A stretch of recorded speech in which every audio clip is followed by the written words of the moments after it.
Ask that though? Oh, it's working.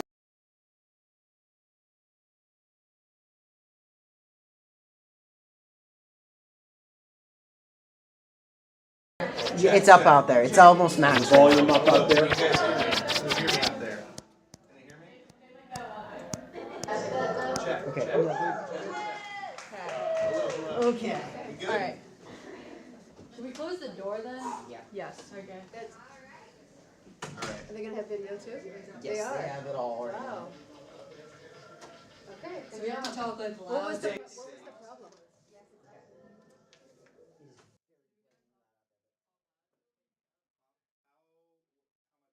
Are we getting Heidi? A lot. It's A like lot? feeding back on itself out there. Oh, geez. So we okay. don't need to talk loud. No. Okay. I I mean, we think can whisper. I think we'll talk normal. We can sort it out in post. Okay. Okay. In post. Now that we're definitely focused on the situation at hand. Okay, so hello. I'm Eric. This is what? Do you need a minute? No, I think we're good. I think We're good. we've been good to go for Yeah, 25 okay. minutes. So I'm Eric. This is Aiden. This is Grace.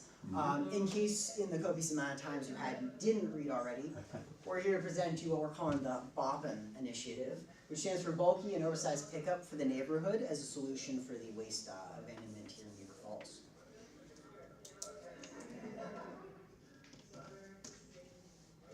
For a second there, I thought we'd have visual problems too. Thank goodness. All right. So when we were developing BOPN, what we wanted to focus on, well, first off, we wanted to take a look at how Beaver Falls currently addresses waste abandonment, and then we wanted to think about how we could improve that. And the way we see it, the current problems with waste abandonment come from a lack of two things for the average resident of Beaver Falls, and those are incentive and resources, right? So, incentive. There's a lot of people in Beaver Falls who live at or below the poverty line, right? They are busy, they're going all day. What's in their head every moment from when they wake up to when they go to bed is what the next step is, right? If that's your situation, you don't have time to think about how you're going to get rid of your couch that you don't need anymore, right? You don't have time to think about loading it into your truck, driving it to the dump, filling out a form, doing this or that. It's just not appealing to you, right? You don't have the resources. You don't have the time to devote to it. And so what are you going to do? You're going to dump it on your curb and you're going to forget about it, right? So we tried to think about what we could implement that would incentivize people to take the burden of waste management upon themselves while still making it incredibly easy to do so. So you might be wondering, how does Beaver Falls address waste management? Well, it's a combination of programs and enforcement measures. We have a waste management plan which outlines strategies for waste management, which includes recycling programs, yard waste composting, and landfill capacities.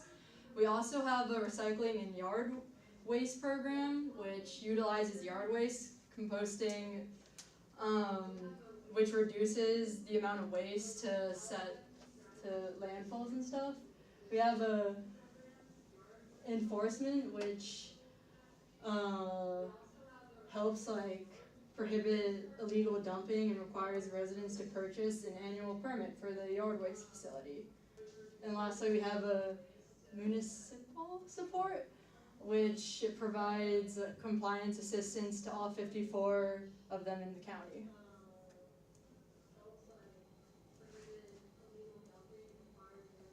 So, again, we wanted to think about communication, right? Communication is the other big issue with incentivizing people. So, we live in a cluttered digital age, right? Think about it. There's a billion social media platforms. It's hard to pay due attention, basically, to any of them.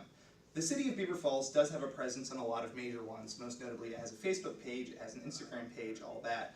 But again, social media is not that great a way of communicating a major initiative to residents, right? The average Instagram user who lives in Beaver Falls, when they download Instagram, the first thing they're not thinking is, I'm going to go follow the city of Beaver Falls so I can see updates on waste management, right? It's the last thing in the back of their minds. And similarly with direct communication, right? Like texting and email. I mean, it used to be email was a good way to get hold of everybody, but now if you get an email from the city of Beaver Falls, it's going to be lost in 5 emails from Groupon telling you about the deals of the week. Similarly, if you get a text, on the tiny off chance that you don't think it's a spam text, which I don't know about you guys, but I get about a dozen of those every day at this point, you're probably just going to ignore it, right? So we want to cut through the clutter, and instead of digital communication, we're going physical.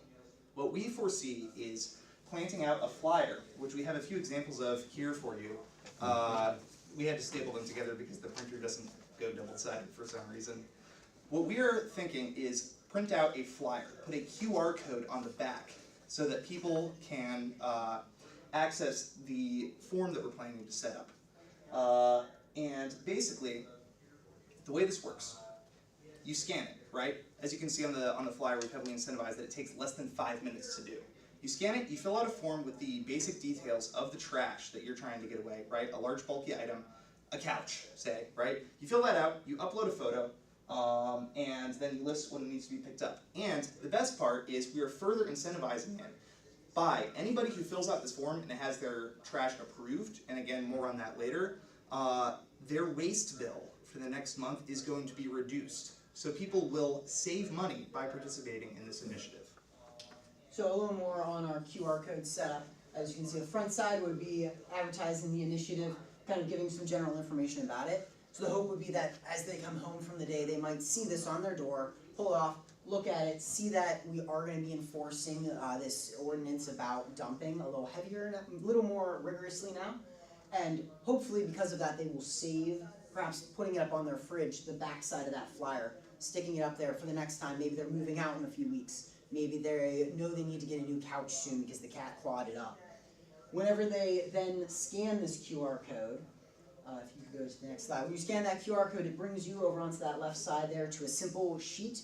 You fill out a little bit of information so they know who you are, who they're working with, the information about the item, as well as, and this would be mandatory, a photo of the item. That all automatically goes into a spreadsheet that Beaver Falls would have access to. And you would be able to do things such as like see data, you know, who's throwing things away, what kind of things is Beaver Falls frequently throwing away, as well as getting images. With these images, we would then have somebody, part of Beaver Falls, upload these onto a Facebook group that people could be a part of to see what things are needing to be picked up and gotten rid of by volunteers. Again, the reporters do not need to be part of the Facebook group. All they have to do is fill out the form. The Facebook group is perfectly voluntary. Fill out the form, you hit submit, and then the next page says you're done, and you can just close the page and you're done.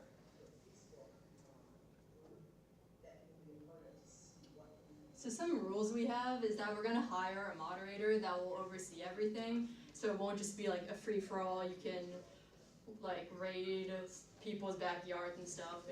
We don't want that. If it meets the guidelines, they can post it on a Facebook group so then anyone is able to like pick it up. We're also going to have that moderator to oversee that like people don't report that thing like 500 times. So then it won't be listing there 500 times and they won't be making 500 times the amount of money that they should be.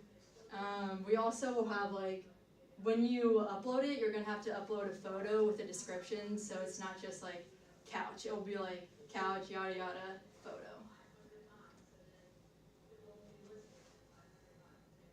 Once again, this comes down to incentives, right? The reporters will receive 5% off of their upcoming waste bill, which is itself, just inherently a nice little incentive, and it's going to come out to about $10, $15 a year. And then under the new initiative, the other part of where this comes in is we want to use the powerful force of human self-interest to ensure that the trash gets got rid of, not merely reported. So we are going to pay those who are willing to pick up and drop off the trash in cash, a small cash bonus for every piece of furniture that was like officially reported on the Facebook group that they then drop off at the dump.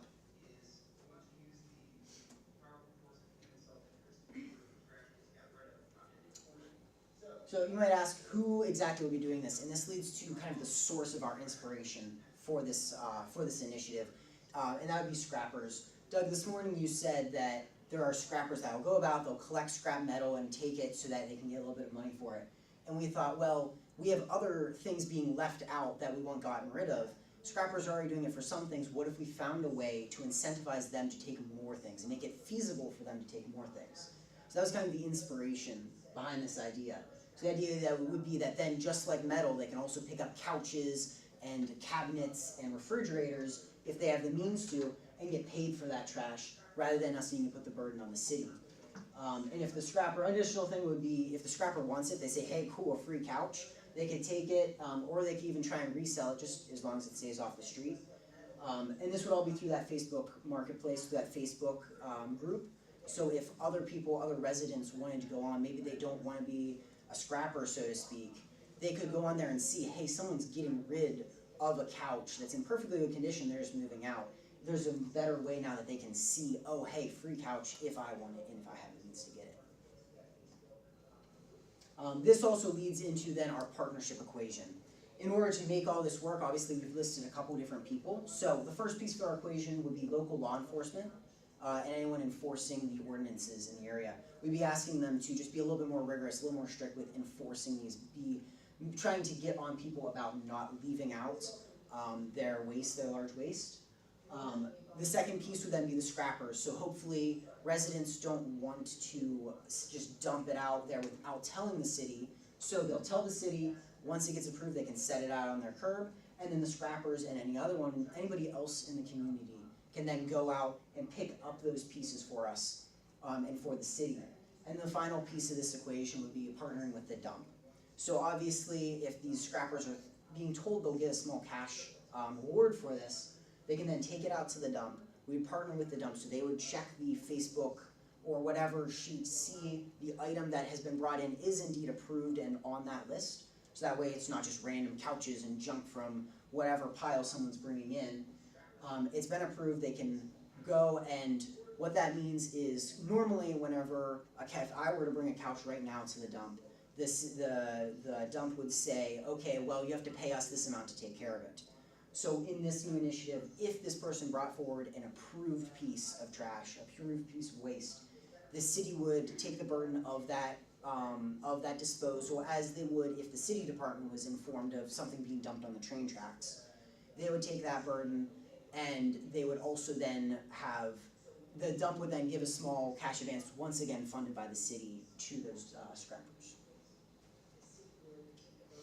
Which obviously requires a lot of money being talked about here, so we need to find a way to make that feasible. So for the prints that were handed out, to distribute them to all 3,354 homes, it will be a total of $1,173. And then to own the domain name itself is about $100 a year. For the QR code, it's going to be free from Canva. And then hosting the business site can be a total of $120 a year. To keep our business email, it will be about like $6 a month for Google Workspace. And then monthly hosting maintenance is about $50 a month, which in total that will be $812. And then for scalper payments, I'm being a little optimistic with about 1,000 pickups per year. And then we're gonna, on average, pay like $15 for like every time they pick something up. And then that'll be a total of $15,000. And then for the customer discounts, we assume that about 500 households will report and qualify for this, and which will be like $25 a month, equaling to $300 a year. So then the discount will be $15 a year, which is $7,500 in discounts, and the total will be $24,565. You might be wondering, where are we getting this money? To make that money, we'll find those who don't recycle and partake in dumping. So we'll start at $75 and then gradually increase by $50, the more they don't do it. And then we will also add a $1 monthly community fee, which in a year, that's 3,354 households in 12 months, which makes about $40K a year. We'll also have stricter fines / enforcements when it comes to dumping. And if scrapers want to resell the materials, they can and make extra cash. So our goal with this is to help the community. Obviously with the fines, we're talking about taking a little bit from the community, as that we are being a little strict with that. So in turn, it means we need to give back even more to help the community. So we're hoping by incentivizing them not dumping, they'll avoid the fines, so those aren't in the equation for them as much. And instead, we can put into the community by investing in scrappers, distributing out, or taking to the dump these large waste materials for us. So if anyone has any questions at this point, that's our presentation. Thank you. Yeah, thank you. Great, thanks, nice job. Yeah. And our resources.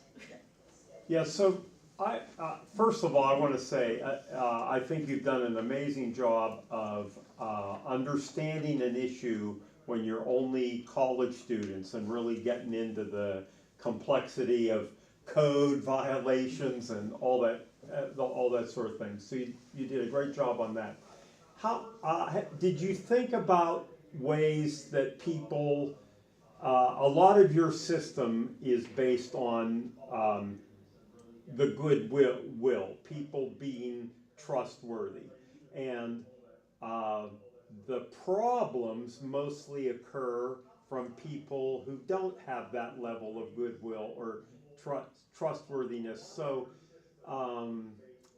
did you think through kind of what happens when the photo of the couch goes up on Facebook and somebody comes and takes it, whatever, and just circumvents the whole system. Other people bringing, I know you talked about putting the picture of the item so that the scrapyard, I'm not sure that scrapyards are realistically gonna look at a database pictures of items to make sure that this wasn't something picked up from somewhere else. Just keeping track of that. All I'm saying is I think the bureaucracy of managing all that is pretty complex. And had you thought through kind of how to keep tabs on it all a little bit more? So yes, it definitely is a system that relies on some trust between people. One aspect of it, at least, with somebody posts a chair that they need to get rid of, right? They post a photo.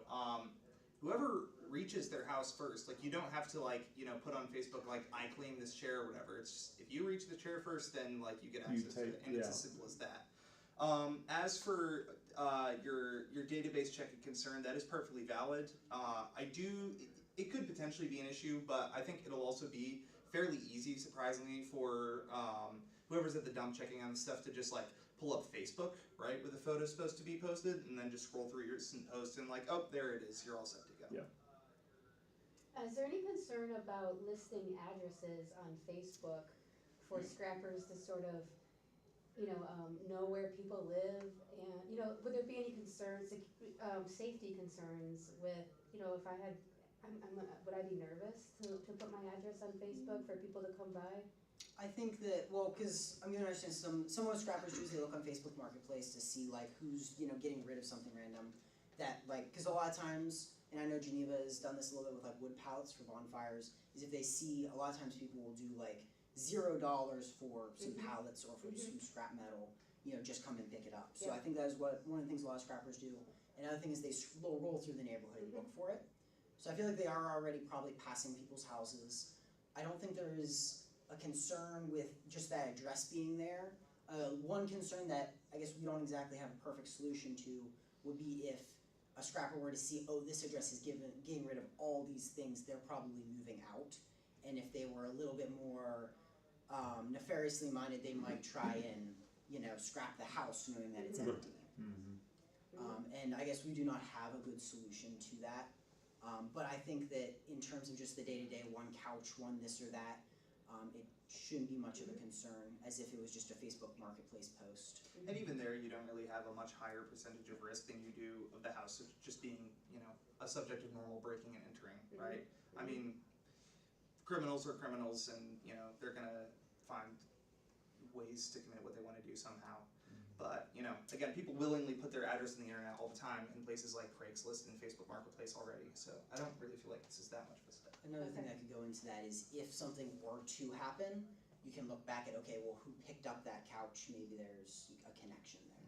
Okay, right. And I guess you don't have to act actually put down your real name. Like when making a Facebook account, you can do like an alias or like just a random like username. So like if you don't want them to know that your name is like Timmy, then you don't have to. Mhm.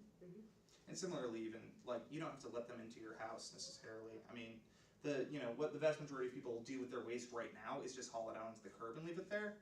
This is exactly the same thing, right? Haul it out onto your curb, list it on the Facebook group, and then somebody can just come by, pick it up from the curb, and deal with it. And it's not like they set foot in your house or anything.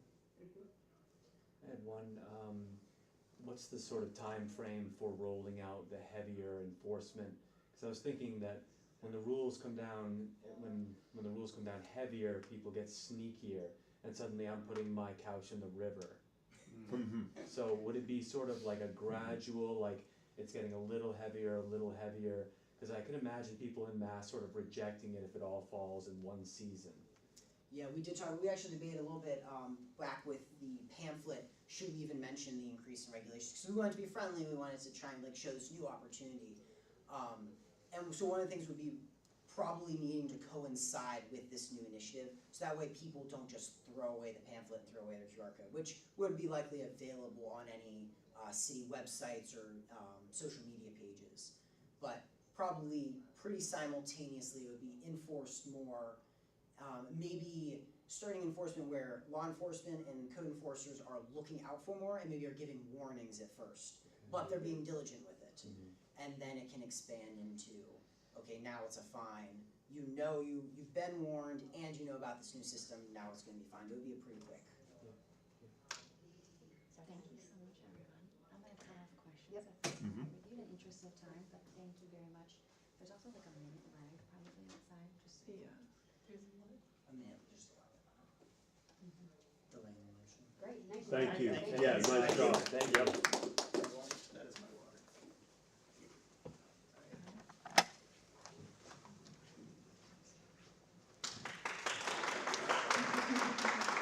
Is sound off?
You have to pardon me. I lost my voice like a week Doug, ago, if you so I'm can gonna either take slide some Oh, over yeah, or look at maybe me. change My voice places is alive.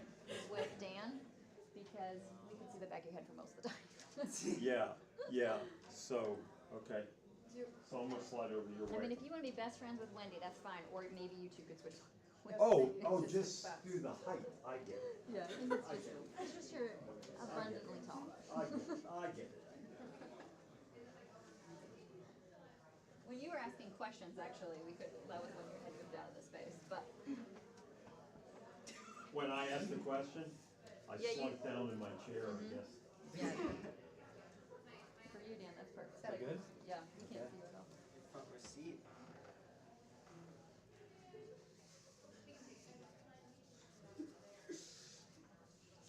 We took some inspiration from you. Alright, I think we're ready when you're ready. Okay, awesome. We'll start.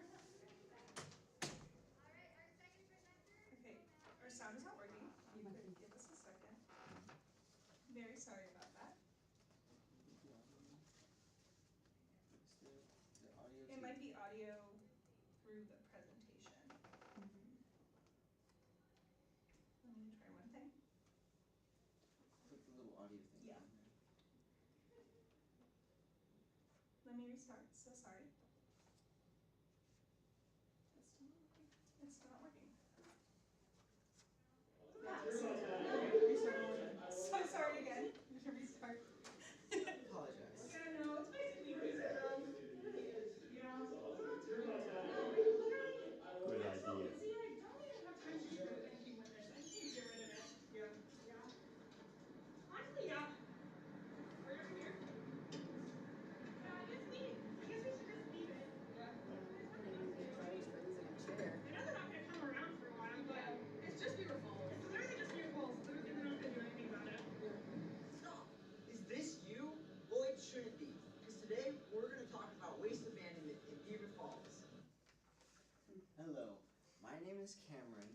This is Kaylee and Abby. I'm sorry, I'm bad with names sometimes. And we are talking about waste abandonment. We named our presentation From Curb to Community because this is not just something that affects our community, but our entire streets and neighborhoods. But to truly understand this, we have to start with what is waste abandonment. And so waste abandonment is when garbage and trash is unethically reduced and taken away and a lot of times dumped in unauthorized locations. And this can be very, very harmful to not just the environment, but to the neighborhoods, to ecosystems, to everything, the way of life. And so, why are these happening? Well, there are four main features and reasons that this is happening. First one is time. People don't have the time, nor do they want to spend the time actually taking care of their garbage that they make. It's so easy to make garbage, to fill up trash cans, but we don't want to take the time to actually deal with the garbage. Second is communication and knowledge. Some people don't know there's an issue going on, and some people know that issue, but it's hard to communicate that with it to others. Another one is a lack of care, that people don't even care that there is all of this garbage. And the fourth and somewhat most challenging is the financial aspect. We don't have the money to be able to handle all of the waste that we are producing. So we know there is an issue though. We're starting to get this, we're starting to understand this to a point, there is an issue. And why is this so big in Beaver Falls right now? Well, if you look at the ratio, or the ratio of housing, there's about 60% of people who are renting and only about 40% of people who own the properties they live in. Which, if you look at it, renters statistically have a lower sense of community and appreciation for where they are being because they are not permanently settled there. They are temporarily taking up that space, which we hope will one day live there. But in doing so, they are not guaranteed that sense of commitment to the community. And so that is one of the big troubles, is that we don't have community engagement there. But when looking at this, there are still efforts being done by Beaver Falls that even though we don't have a full community who's fighting for this, we do have efforts in place. One of which is on the first week, we talked about this, on the first week of every month, there will allow each family to get rid of one piece of garbage, one large trash item. So your couch, your fridge, your, say a microwave doesn't fit in the garbage bin, depends on how big it is, and it's free. They'll get rid of it for free. But if not, you have to go down to the city buildings and get a sticker of sorts and pay $5 fine to get it. And then you put that on an item, and then it just, they'll come and they'll pick it up. But the problem with that is a lot of people don't have that money and also don't want to have the drive. So they just put it on the street. Now, there's also something that is nice, and that is the Earth Day, which we yearly go through and clean up the trails and start to restore it to what it was from the year before. Taking off of the past year of grime and dirt and garbage we have thrown down into the hills and around this place, we instead clean that up, take time, and restore it to what it's supposed to be. And then the third thing that we are doing is looking around and having, when someone calls in and says, hey, this person has a lot of garbage out right now. There's this big mess right now. What we do is they will be able to call in, and the street committee will come and clean it up. And that is under certain circumstances. Not every circumstance will they be able to do that. But these are what we're doing. But it's still not enough. There are still struggles and problems that are going on. And my friends here are going to help explain what we can do to fix that. So we want to try to address as many of these issues as we can, and create a holistic approach to how we, as the community of Beaver Falls, can handle this issue of waste abandonment.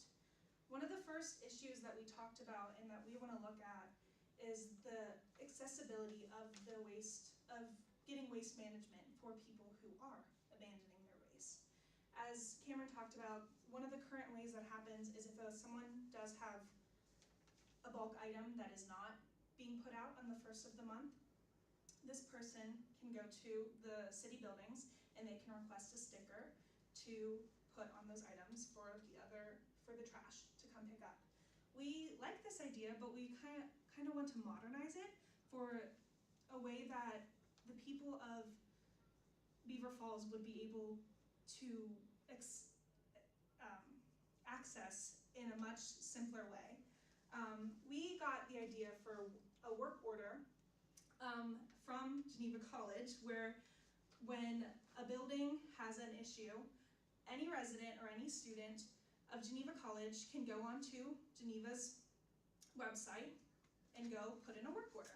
Say my faucet is leaking. I go on there, I put my name, I put the building I'm in, and I put the issue, and then the maintenance people will come around to pick it up.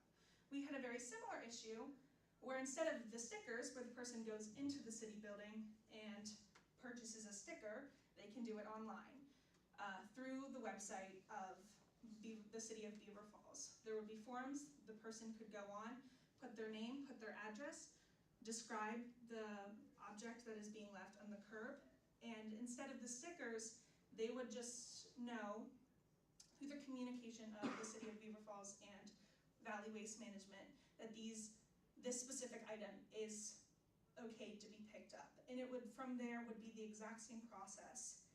So the only thing that we would be modernizing is how the person is getting the okay to have this object to be picked up by the city. It would still cost the same amount.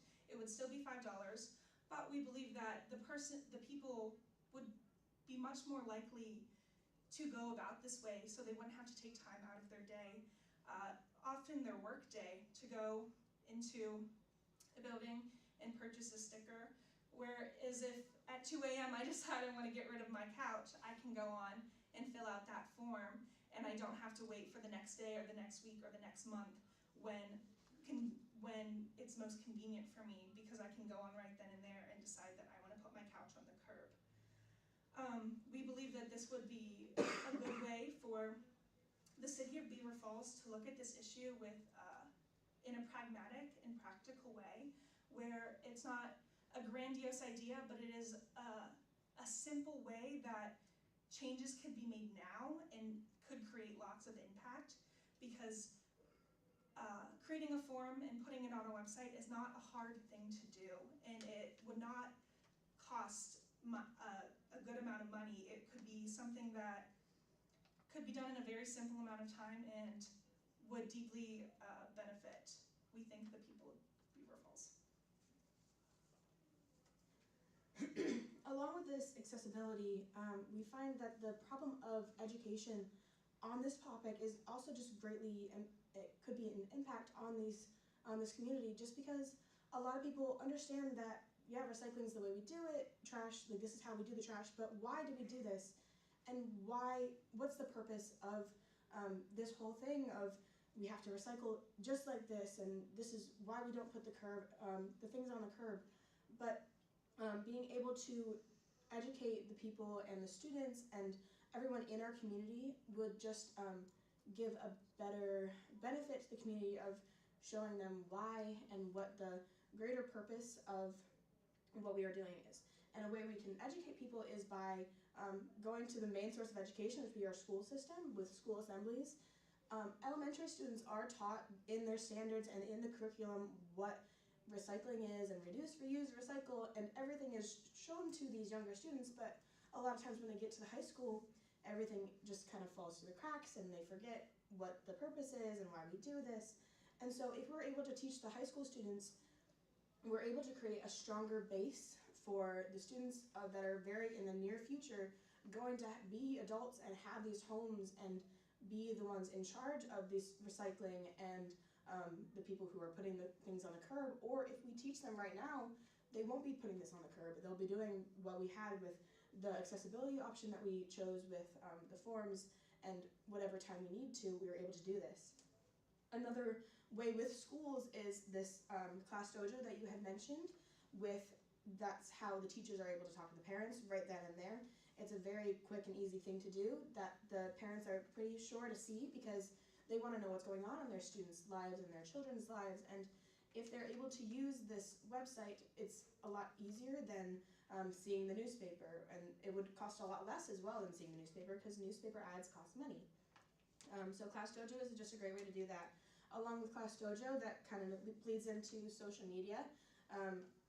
A lot of things like TikTok and Instagram are very popular with our generation and the generation right above us. And then Facebook for the generations above that as well. This is a very accessible way that most people have on their phones or laptops if you don't have that on your phone, but just a great way to get messages out and also create videos with creativity showing how to better recycle, or another way to reuse an item that you would generally just throw out. And also is a great way for connection along with that, just to be able to use things like Facebook Marketplace or something like Mac did to, I'm getting rid of this couch, would you like it? Or I'm getting rid of this table here, would you like to buy it from me? It's also a great way to promote community within the Beaver Falls community, just to get people more involved with each other. Another way to promote this education is to make it a game. A lot of research has been shown with education and students that if you make learning a game, people are more likely to do it and not realize that they're doing it. So many things, like I'm researching something for my classes right now. It's a website called Prodigy, and it's a game-based learning with math and English. But if we're able to do that and create some sort of reward system for recycling, it makes it more able to do for everyone and not realize that they're doing it, but also get a lot of benefits from that as well. Along with education, community is so big, and we see this just anytime we walk down the streets of Beaver Falls, and the people want to help, and they want to make the places beautiful that we're living in. You had mentioned the broken window theory, and I think that's so great, and I'll explain that. The broken window theory is that if you're walking in your neighborhood and you see a broken down house or a broken window or trash all along, that makes you yourself feel that the place I'm living in doesn't have that much value, and I can just throw trash on the side because it doesn't matter. This is just the place we're living in. That's just how we do it here. But if we have beautiful buildings and there's no trash on the ground, we have more compassion and more loyalty to the place that we're living in, and we want to make it beautiful, and we want to do what's right with recycling and trash disposal and the curbside. We don't have as much on the curbside. And there's so many groups that want this as well for our community, just like Tiger Paws or Neighborhood North or the Trails Ministry. There's so much around us that want to help. And Cameron had mentioned the Earth Day cleanup. Why can't we have a cleanup every month or every week? It doesn't need to be just a year thing. We want to continue this and not make it that, oh, this day is for cleaning, but the other days don't matter. But we can clean up and make our community a community worth living in because we care and we want to see it clean. Another thing that just helps is just the different things that we can do as a community. Like we had thought about a tire run. You had mentioned the tire disposal is such a big problem. And just the way that we're able to do that, like if you have an extra tire, you can go to this place that we have and you're able to tie it around your waist and run with it to see how far you can run, and you can create support with that to see just like a normal walk run type of fundraiser. And this is another fundraising opportunity for the community to raise money for their cause. So that is what we have for you. Do we have any questions? Thank you so much for your time.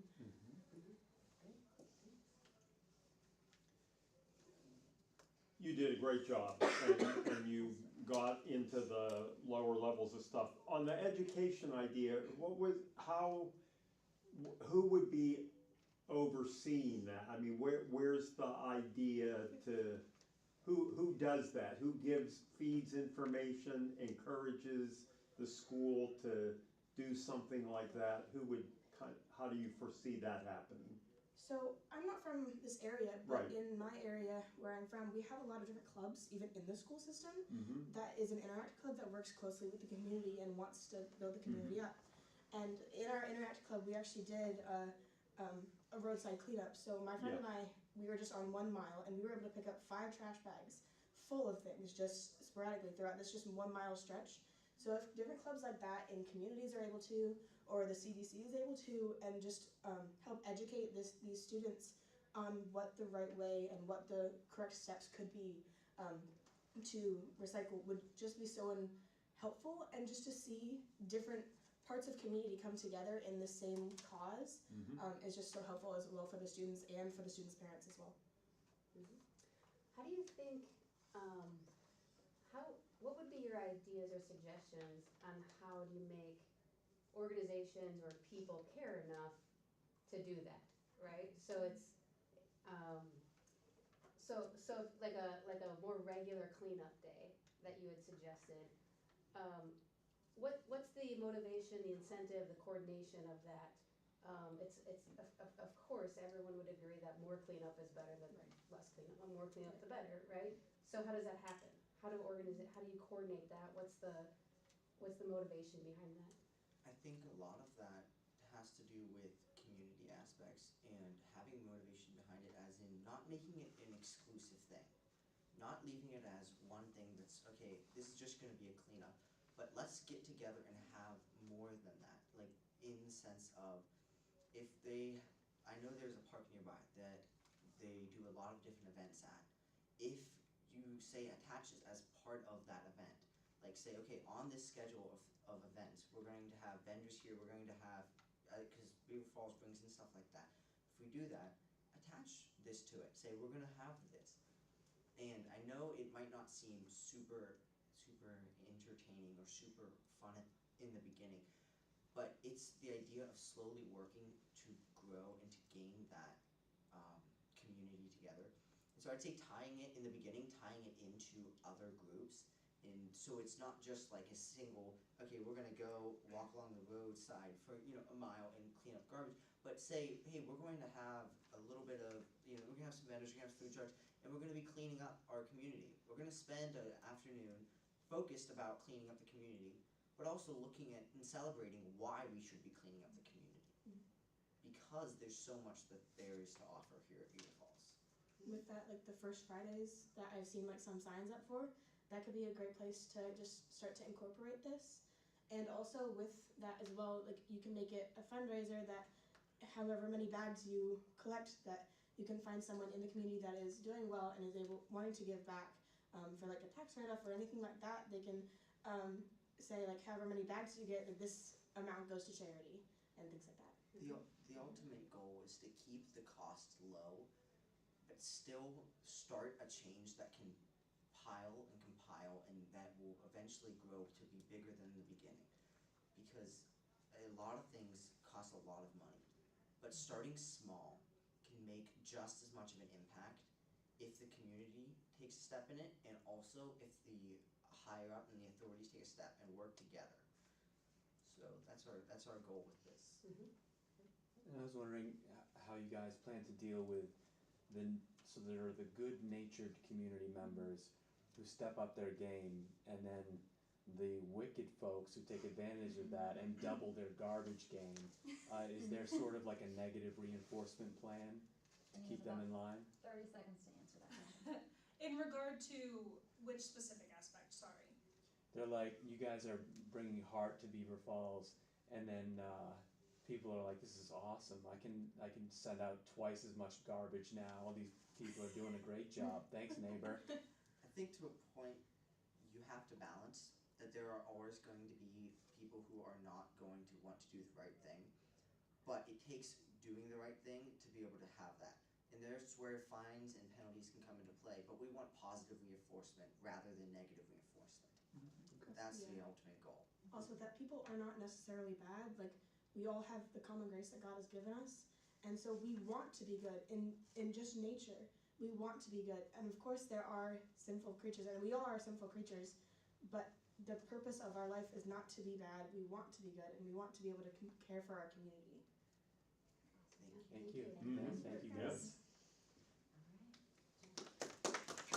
Thank you so much. Yeah, thanks. Thank Nice you. job. Mhm. Good job. That's yours. Yeah, thank you. Here's mine. Okay. The back's much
Happy Friday.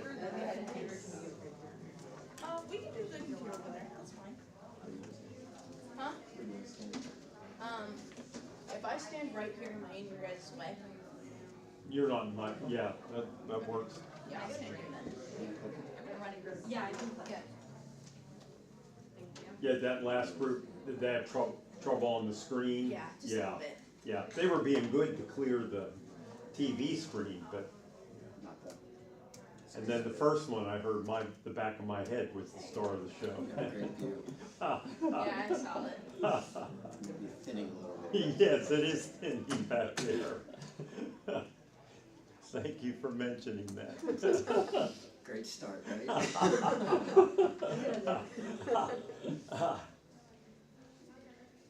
Alright, Doug, are you doing the time? It worked better, I mean, because my phone was over there, so I realized I hadn't started it, because we did that Yep. switch, and it worked great to have Kristen doing that. Yeah, great. I think we're ready when you're ready. Yeah. My name's Josh Bardo. My name is Paris Silverstein. I'm Kiara Tembergen, and today we are going to tell you how we want to combat waste abandonment in Beaver Falls through restoring abandoned materials and reconnecting the Beaver Falls community. So first I want to talk to you a little bit about what waste abandonment is, and according to the EPA, or Environmental Protection Agency, waste abandonment or illegal dumping is the disposal of waste in an unpermitted area, such as the back of a yard or along a stream bank or in an alley. Sorry. So why waste abandonment needs to be addressed in Beaver Falls? According to the EPA, they also say illegal dumping is a serious problem. And this can threaten public health, safety, public property values, and the quality of life. Illegal dumping happens in low-income and in densely populated areas, and these are two factors that Beaver Falls fits in, and so therefore Beaver Falls is in danger of waste abandonment.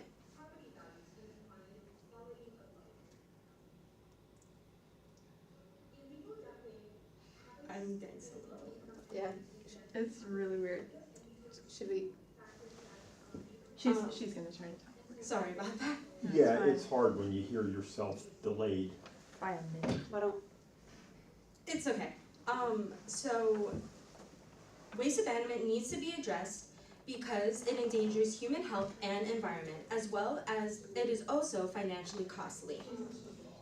Speaking of costs, I have some data here from the city of Pittsburgh, and this just shows the cost summary that they spent on their prevention, education and outreach, abatement, enforcement, in their litter and illegal dumping. And as you can see, for the illegal dumping prevention, it was almost $250,000 that they spent. So obviously Pittsburgh is a bigger community than Beaver Falls, but this just shows how important it is to address the problem of waste abandonment.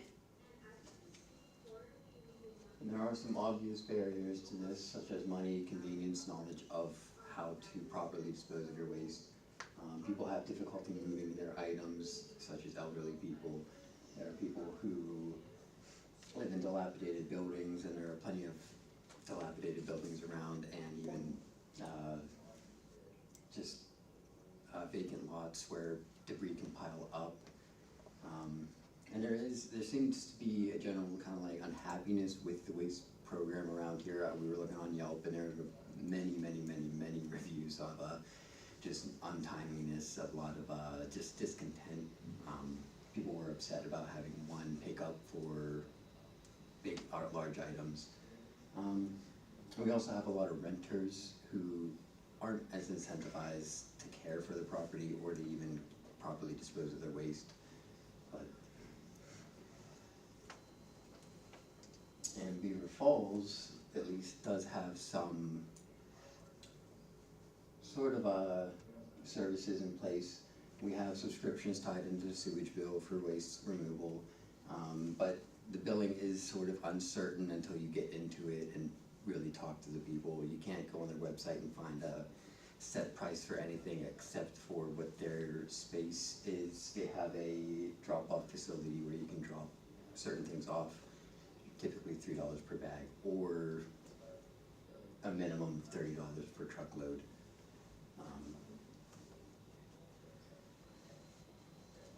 And we also have certain areas around town that they'll provide furniture pickup. Tiger Paws will charge you to pick up their furniture, so they can sell it later on. Valley Waste, like I said, they'll offer to come around and take care of your trash for you. And we also have Habitat for Humanity that will take unwanted items.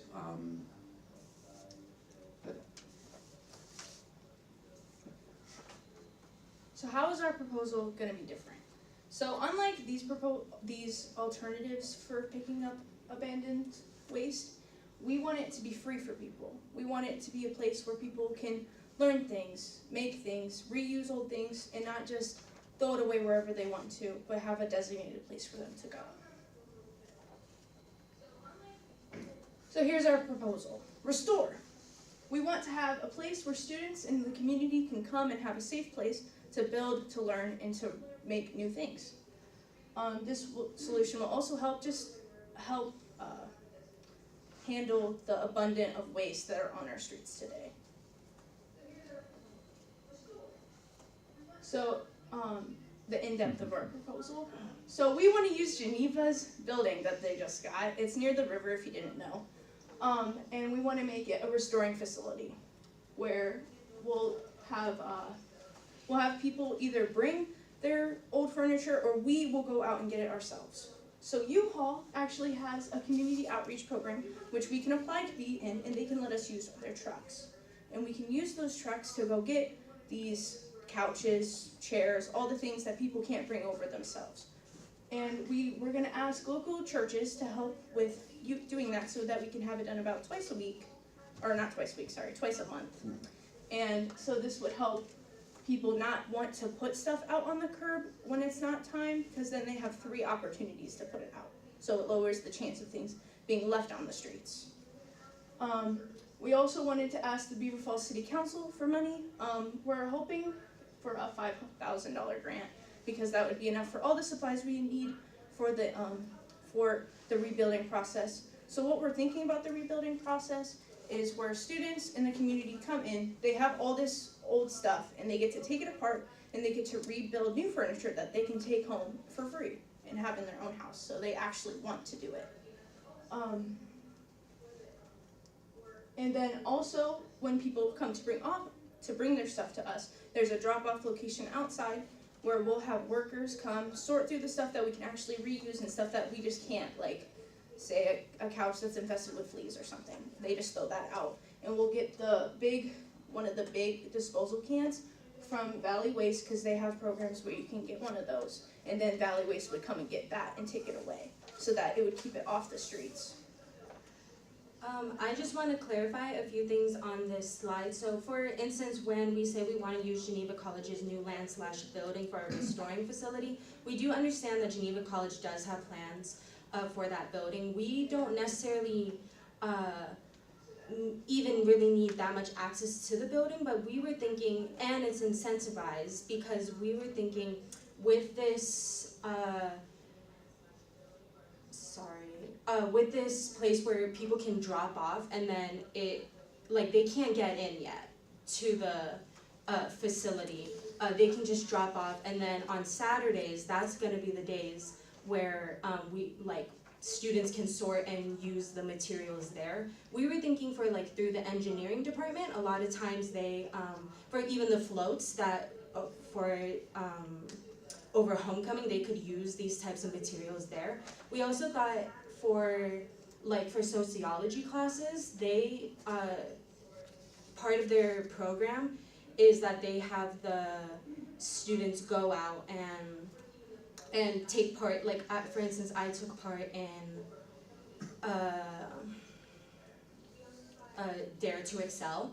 And so we were thinking that this could be another type of thing where people could get credits to go down and refurbish things, and we could even get the Beaver Falls High School involved if they wanted to do that too. So that's just a little bit clarification there. And then with the trucks coming twice a month, we also have like logistics that we would like plan out to make it more efficient. And so therefore, it's really only, what did you say, Paris, like 1 week out of the month that there wouldn't be a time like people would be picking up things, because we have the one in the beginning of the month for regular and such as that. We sort of just wanted to focus on the duality of cleaning up the trash and stuff, and also showing people that you can repurpose the stuff that you think is not really worthwhile saving. So. Yeah, that's it. Great. Yeah, good, yeah. Nice catch on the U-Haul program. I was not familiar with that, so, yeah, that's pretty amazing. So, yeah. I have a question about how you would plan to coordinate and motivate students to repurpose the items that are dropped off, and then how would you communicate and motivate residents in Beaver Falls to participate in the program? Like, how would you get them on board? Yes, so what I think we realized that like we were talking about incentives a lot, so that's why we figured we do have a Creation Care Club on campus, so we were hoping that that would kind of take root a little bit more, and like they could maybe lead students into more of this process. Also with possibly Paris mentioned in the engineering department that they have like senior projects, and this could be a suggestion for senior projects. As I'm a social services major, we have internships. If this could count as internship credits, or even just how I was saying, like it's in a we have like an environmental engineering, where they test different things. So they will go out, test soil, see what's happening, and getting all this stuff off the streets, they can test these things and see how the environment is affecting them, and also just having a better understanding of how if they're left outside too long, how long that will actually affect, like what it will do, the materials. Oh, did you want to go? Yeah, the other hope is that since the warehouse is situated in between Geneva and the community, that's more of a localizing point that people can both go to. So. Yeah, as for the community, we didn't, like we had all these ideas. I think might be a little obvious that we had all these ideas, and we want like follow through, but we were just thinking like, oh, we can hold like Geneva College students can hold like workshops, and like field trips can come down from Beaver Falls Middle School or elementary school, and things like that could be happening. And then even we toyed with the idea of having like, if there's like proof that you've been turning in things, that then you can be able to like get some of the free things that have been made. So we did toy with a lot of those ideas. Yeah. We also were thinking about disciplinary actions. So like middle schoolers, high schoolers who do stuff wrong, they could be sent to this facility and like start working, so that they can, instead of going to like detention and just sitting there for an hour doing nothing, and they can actually use their time well to help the community and to actually want to make Beaver Falls a better place.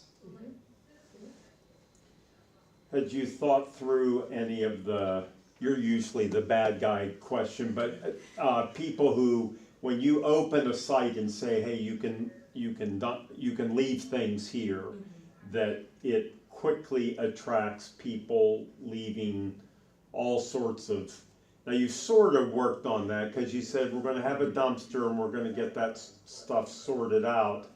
My guess is that would happen more often than not. Yeah. That would be like almost an everyday thing. Yeah. If possible. You understand that, yeah. We're hoping to have an actual bin for people to put their stuff in.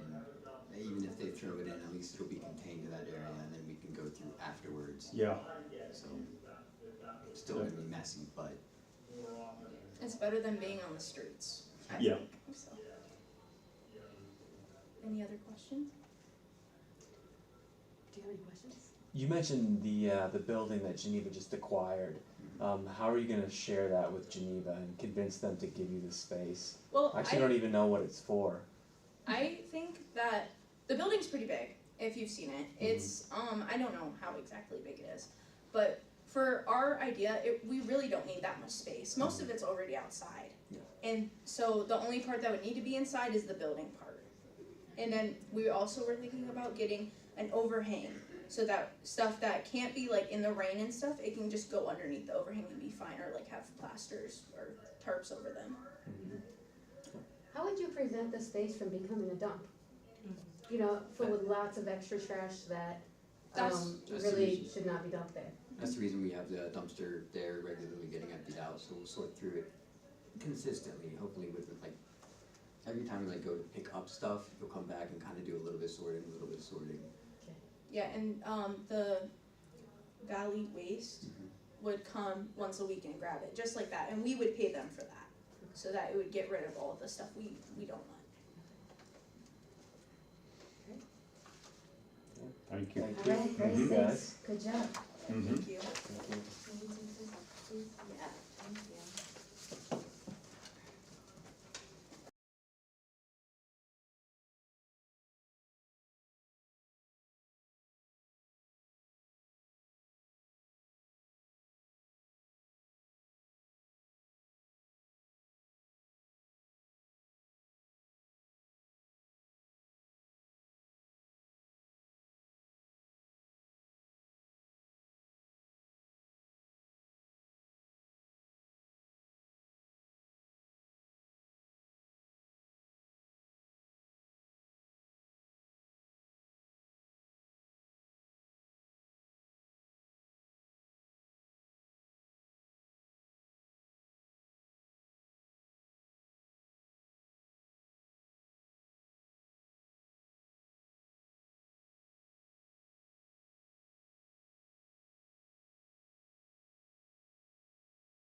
Mr. Williams was just saying that he was saying how you guys must be totally fried, and then to have to do this, Yeah. the most intimidating thing at the very end.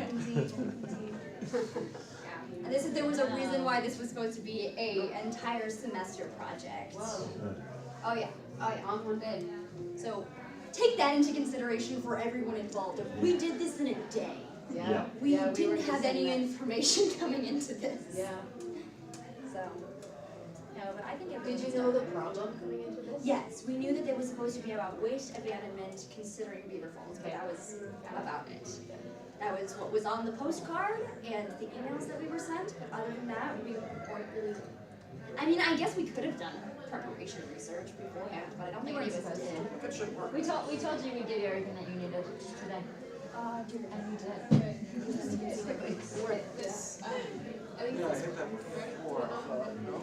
Well, It just doesn't. There it is. And you can see our presentation notes. Stop by.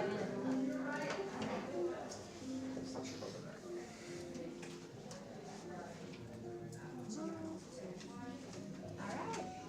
We're ready.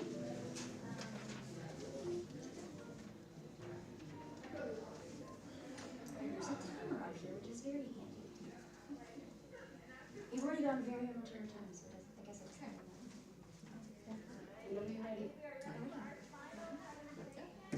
Well, I'm Ashley Gagnon. I'm Reagan Shields. I'm Daniel Stevens. And we wanted to talk to you guys today about beautiful Beaver Falls and our Community Cleanup Days proposal. The agenda for today is what's the problem, what's the solution, which number 2 is the Community Cleanup Days, which we have 4 objectives that we'll go through. The third is the groups and participants that we're wishing to partner with. The fourth is the communication channels that we are going to pursue. 5 is the timeline and budget. And 6 is just last suggestions that we have in case things are unsure or you guys have extra questions for us. So we'll have a place for questions at the end. So what's the problem?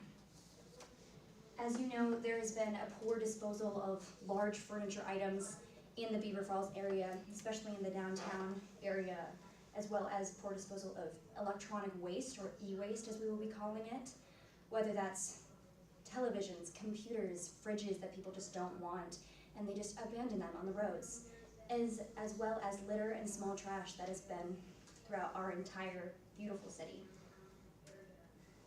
The causes of some of these things, as you talked to us about, Wendy, was the broken window theory, where you see a broken window, you see some trash on the ground, and you think, oh, I guess this is okay now, and we just continue the cycle. It's also a theory called learned helplessness, where we will,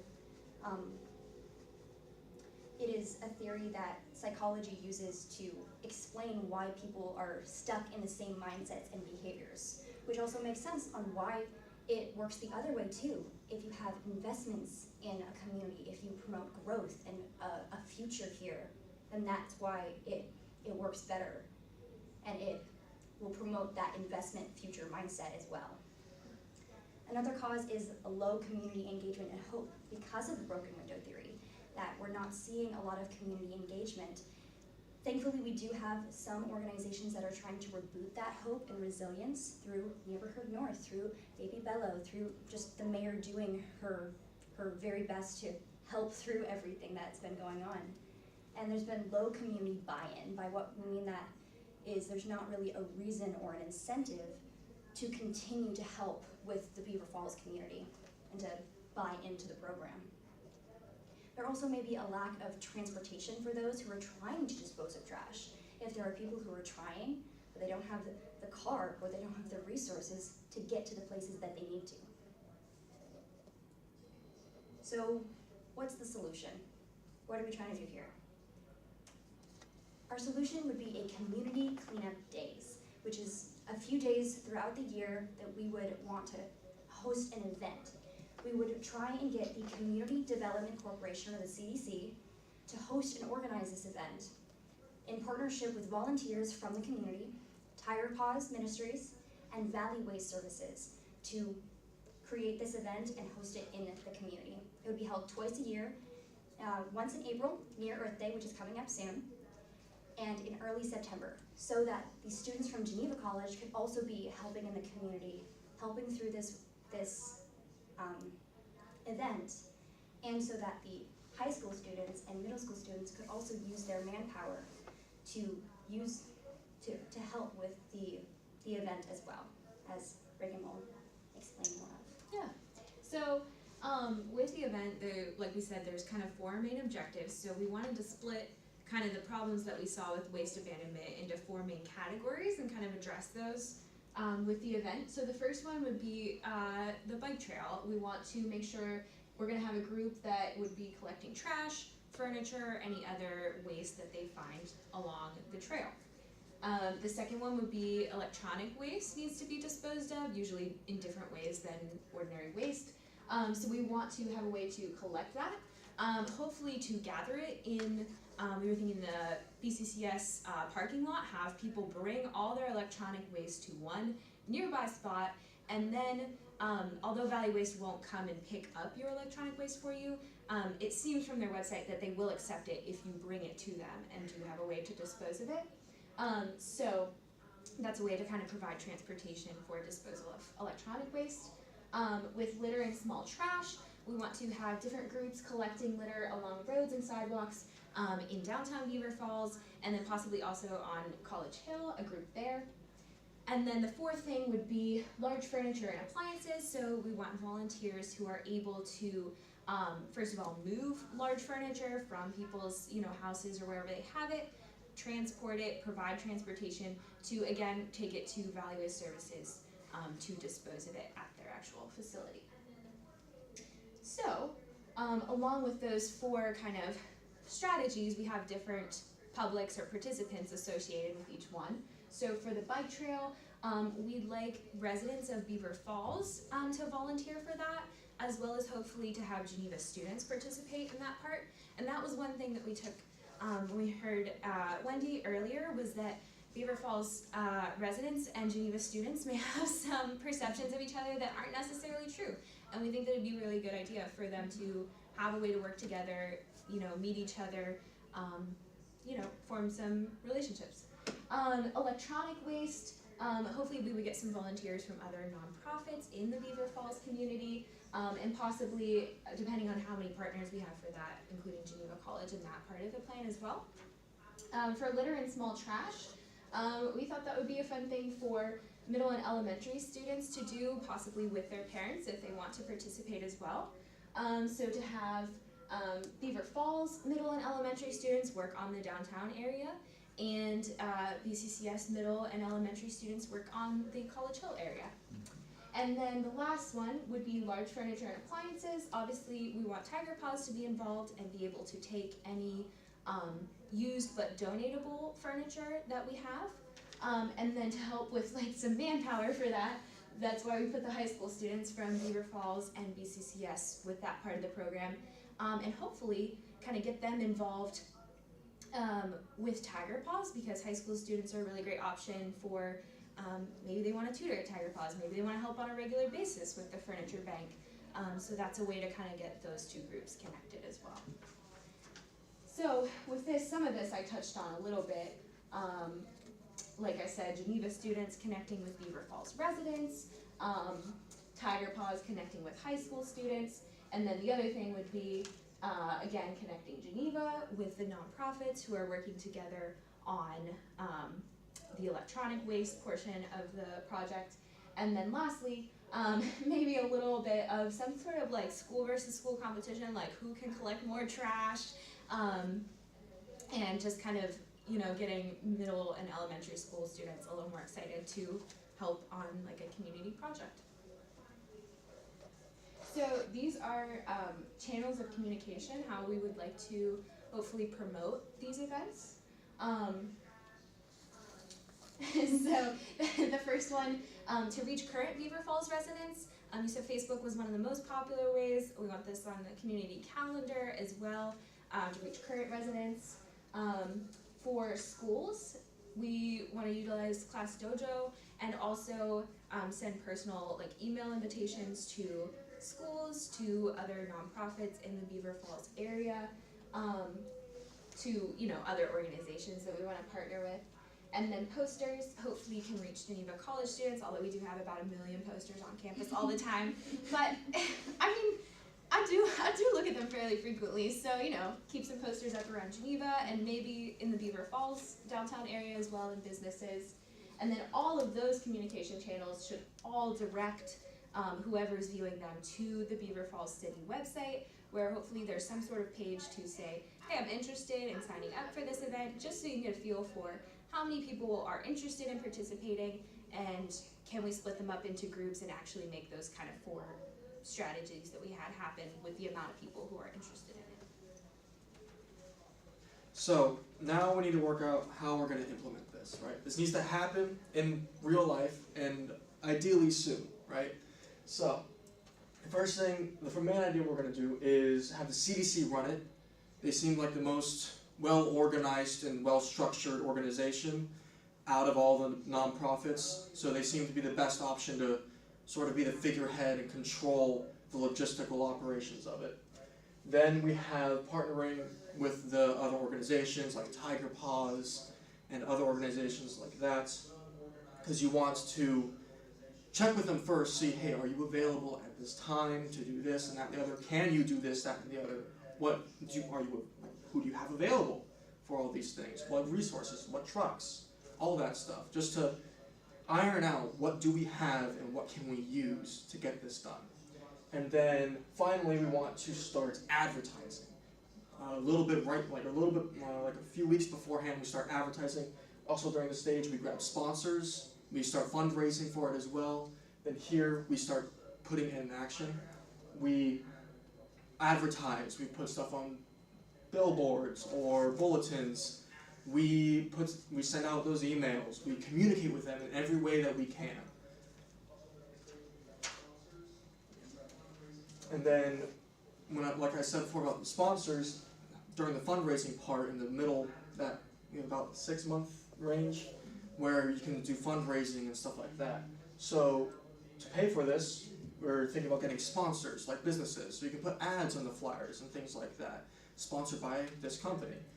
And then food drives. I know those have been extremely successful for BCCS, as I went to that high school and that school. So it was very successful. They pretty much met their budget goals every time. So food drives are extremely successful, and you're also kind of giving to the community as well. You're giving them food. They are paying for it, but you're trying your best to help them out. So. And then donations. Donations are always welcome. Maybe a grant from the Beaver Falls City, if possible, but any donations as well would be very welcome, of course. So what is the actual budget? We're expecting about maybe 200 volunteers, ideally, just from the nonprofits and maybe some just residences volunteering, things like that. And then we, of course, this is ideally going to be in a time where it's a little warm.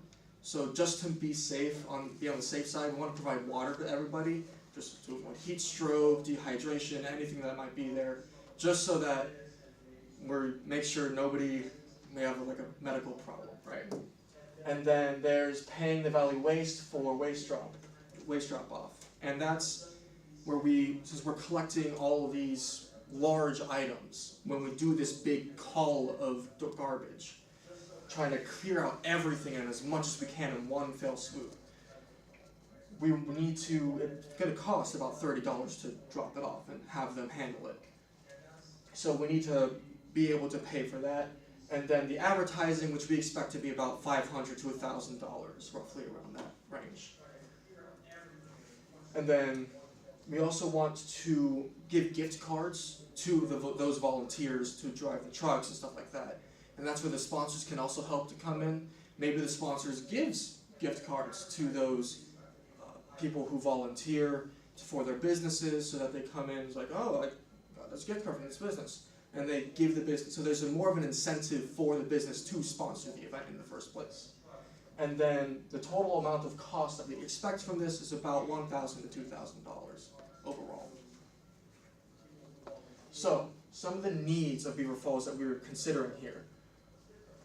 we want this to be as low cost as possible. We really tried our best to get it down to a smaller number that's more manageable and more realistic to meet under fundraising conditions.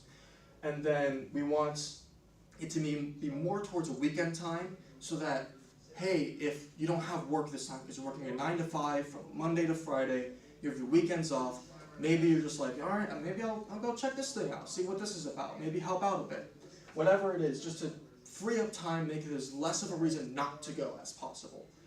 And then you want to we're also trying to prevent the future waste abandonment, because when we do this big removal of all this garbage and all this clutter, it's going to make everything, ideally, of course, cleaner.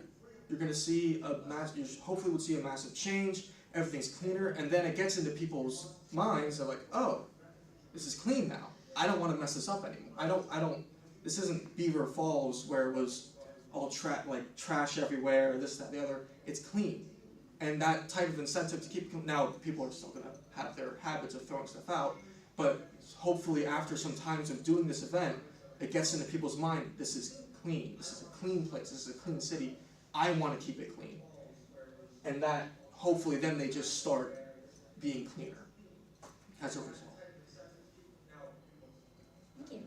We're listening. Thank you. Thank you, yeah. And these are our resources. Yes. So any questions? So, when you first put up the $30 per truckload, I thought, oh, you haven't looked at how much a roll-off dumpster costs. But I see what you mean, to take $30 when you bring a truckload of stuff. Right. Yeah. Yeah. So what's the plan? You've got refrigerator, mattress set, 3 dressers. That's gonna go where to get to Valley Waste? So those are items, they get collected into, so you pull them together, and then people with those, the volunteers, who have the trucks and the van space, whatever, to carry this stuff, they put them in those vehicles, and those vehicles drive out. So the people who have the vehicles to take care of it take that load and responsibility, and they drive out to take care of it. Take care of it. The place that we were planning on holding holding the hey, bring all your stuff here would be both of the high schools. Like if both of the high schools are there, yes, they're bringing all the small and litter trash there to collect and then dispose of properly, but we're also going to have multiple hubs, as we were calling them, to hold the large furniture and to hold the e-waste. Yeah. In order to have those people come, bring their trucks, that's where they would get the gift card, bring your truck, bring it there, and they would also give them the money if it's like hey, you have to bring the money in right here, right now, to Valley Waste. Yeah. I think that's why we also wanted specifically to provide some sort of like bigger incentive for people to volunteer to be drivers, just because obviously you have wear and tear on your vehicle. You have to pay for gas, so to have a little bit of at least compensation in the form of a gift card makes that a little more probable that people might volunteer for that particular duty. But yeah. I have 2 questions. Yes. I'm not familiar with a food drive and how food drives generate funding that would help pay for this. So the way the food drive works is the family or person creates, like you say, all right, we're going to do a food drive. Everybody give us food and then we'll sell it. So the individual family or person who makes the food bears the cost of the food, and then the institution that sells it gains the profit from selling the food. Oh, with a bake sale? Yeah. Got it, okay. My second question, and I'm speaking as the executive director of the CDC. This feels like a lot of work. Any idea of how many hours it would take to coordinate a project like this?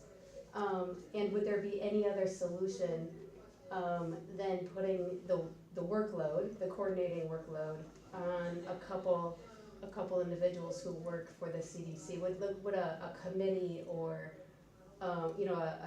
something like that possibly work as well? Any idea of the number of hours? A number of hours, I'm not quite sure, but for a committee idea, we were thinking about if it's in the budget of the CDC to create more jobs, because you were talking about the poverty line and how many people are under that line in Beaver Falls, and if we were to create more jobs with this type of committee, then that poverty, that number would decrease. And so, yes, it would take a long time being on an event coordination team at Geneva. It takes a while to run events like this. But if you have people who are really passionate about it, like I have 2 other girls who are on my team for Global Engagement, and we ran Justice Week on campus. And yeah, it took a while. It took, I'd say, on average, probably 20 hours just for everyone to get involved with, here's who you have to talk to, here's who you have to email, here's what all the boxes I have to go get, here's the coordination of the music people I have to get involved with. It took a while, but the actual planning of everything took one afternoon. All 3 of us sat together in an afternoon for 3 or 4 hours and just hashed out, here's everything we want to get done in this day. And we were passionate and committed, and we were able to do the work because we knew who to talk to. So yes, it would take, even just a committee of 5 or 6 people, it would be on a bigger scale because it's not just a Geneva College who has 1,000 people, it's a city who has almost 10,000 people. So yes, it would take longer, but it wouldn't take so long that it wouldn't be worth it. Does your plan have a darker side? Because if you can't get your 200 volunteers, like what then? So you have a couple Clone you, years. specifically you. Yes. I like where this is going. Now we're getting really dark. It would just be cheaper then, to be honest, because that budget that we have is for the 200 volunteers, and it is for the sorry. You can hear everything Yeah, you just said a minute ago. That Yeah. moment again, that's great. It's for the people who we are trying to help, so it would cost less overall for the gift card. So it also would just depend on how much waste are we gathering here. But yeah, it would take a little bit longer. We did plan out this would be 1 or 2 days, like if it's like Friday evening into Saturday or Saturday into Sunday. Probably not Sunday for Geneva, but yeah, some people do like working on Sundays. So another important thing, it's, even if we don't get as many like actual residential volunteers to go and clean up stuff, getting the schools involved, because there's a lot of kids, and even getting the small stuff out of the way, that's also insanely important, because you do notice the big things, the big lawn, like let's say there's a laundry machine just thrown out in the field. You do notice that, but it's only in that one spot, and you only see it in that one spot. There's small trash everywhere. So if you get all the little, and if all the little kids are doing it, their parents see that. And their parents, oh, they're doing this thing. Maybe I should also look into this. Or why are my kids doing this? Like why, people start looking at the problem. Why is this happening? And that is ultimately good for the scenario, because if they're gonna see, oh, these things are happening because they should happen, and it's good for the community, it's good for us, and it's good for everybody here for these things to happen. So I'm gonna try and help it. I think we're out of time. Yeah. Great. Thank you guys. Like your resource list. Yeah. We didn't actually get to talk about Singapore. This is actually something that 30 happens in cities Singapore. visit that are really clean. You see that one? That's the first one there. Yeah, that was something we looked into Yeah. where we got the idea. In of the Cranberry weekly Township, challenge. the stickers, Yeah. so that was good. Yeah, That was exactly, nice, exactly. nice place to start. Thank you. And there I am talking a minute later. Oh gosh, I think she's coming in now to make sure.